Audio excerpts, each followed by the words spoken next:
Alright, what's going on YouTube? Today we're going over chapter 1067. Alright, so chapter starts off and we find out that Vegapunk has cut off part of his head. Basically, his brain was getting way too big, and he was actually as tall as a giant just by his head shape alone. He ate the brain fruit, and because of that, he is able to memorize an unlimited amount of knowledge, and it makes his brain grow in size accordingly. And having an unlimited amount of data is handy for a genius like him. Basically, the brain fruit actually does not make you smarter, but it does make it possible for you to retain information like photographically, and you have an unlimited pool of knowledge to pull from, right? But I guess you would have to be a genius to use all that knowledge. Depends on your definition of the smartest or a genius. All right, so the apple on top of his head is an antenna. His antenna connects to this giant like crack in his egg, and basically his brain is stored there. Because he can pick up the brain waves, it's not dangerous for him not to have a brain in his head. All right, so Vegapunk finally explains the 6 paths of Vegapunk, and he says they are his clones, right? And each one is a facet of myself and an expert of their own field of study. You'd get my full personality if you combine them, but they can get 6 times the work done apart. All right, so each of them connects to the punk records once a day to synchronize memories and knowledge, right? And for people who do not understand, like Jinbei, Vegapunk says, think of it like a library, and people are just connecting to the brain to get information, yada, yada, yada. So what Vegapunk wants is all humanity to share punk records. That way all of us can be as smart and have as much knowledge as him.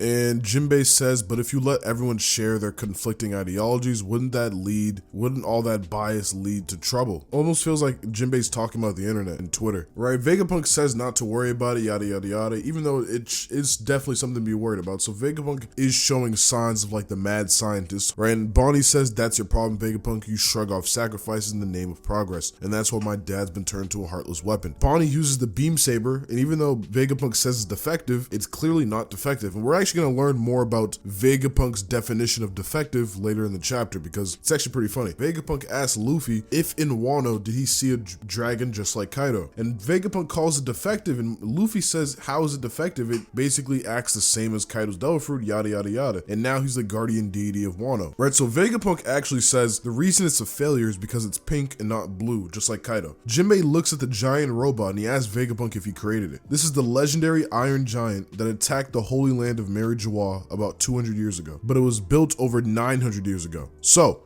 the reason this is important is because over 900 years ago means the ancient kingdom created this, and 200 years ago it attacked Mary Joie. But why? The objective is like unclear, and it ran out of power before it could cause any casualties, and scientists all over the world did not understand it, right? They were flabbergasted because this is basically advanced technology but from the past, so that's pretty insane, and none of them could tell what it was they're trying to do. And Robin explains that 200 years ago was around the time of the Fishman rights movement, and they basically also say that this robot climbed the red line. So that is another like giant revelation, because this robot is about the size of a giant and he climbed the red line. So that shows that even back in the ancient kingdom, their technology is way more advanced than ours, right? So Vegapunk has been trying to recreate its parts, and there's something that he cannot recreate, and that is the power source. In the past, they had a power source that would upend our modern ideas of what's possible. So we got Vegapunk trying to apologize to Bonnie, and he asked Luffy a giant favor to take him away from Egghead, which I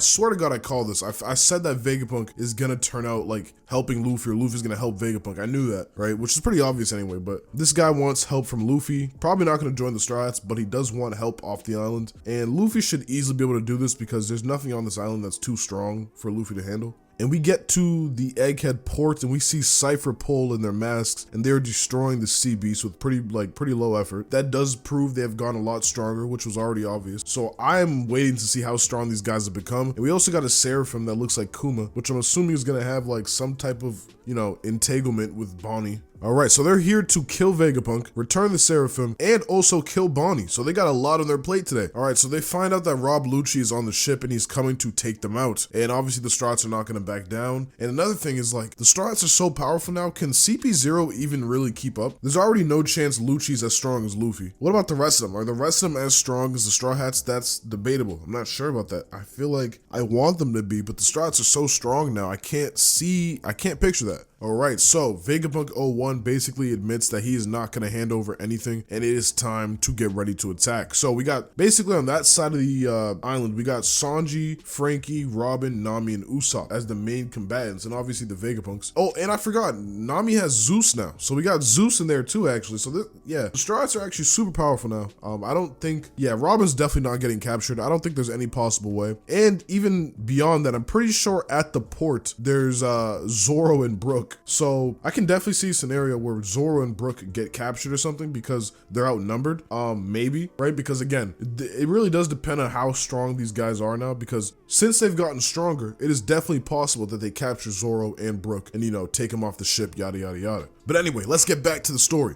Kambaka Kingdom, we got Lindenberg. If you guys remember the little cat with all the inventions and stuff, we got Lindenberg, and we see Kuma trying to run towards whatever, and they think he's being controlled by the Navy, and he keeps falling over. He can't really stand up that straight, and they're telling him to speak up and speak about why he's like leaving the island, and Kuma can't really say anything. So last chapter we saw Kuma, he was talking, now he's not saying anything, so he is capable of speaking, right? He's being repaired, and we don't understand what happened to him, but we do know that he wants to leave the island. For what reason? Nobody knows. So I have two theories. Either he's being controlled by the Navy, or he's trying to save Bonnie. I think that is like, those are the two most plausible options. Yeah, but that's actually anybody's guess, and that is honestly the end of the chapter, and you know, there's a break next week. So we have to find out what's gonna happen with Lucci and the Straw Hats, and we have to find out what's gonna happen with Kuma. We gotta find out what's gonna happen with Vegapunk. We gotta find out what's gonna happen with the Straw Hats. There's so much to find out, and the only people we didn't see this chapter are Brook and Zoro, I'm pretty sure. Next chapter, in 2 weeks, I'm assuming the chapter's gonna start off with Brook and Zoro. I do want to see some fights. I want to see how strong CP0 has gotten, and I want you guys to leave a comment down below. How strong do you think CP0 is as of right now? And I'll see you guys in the next video.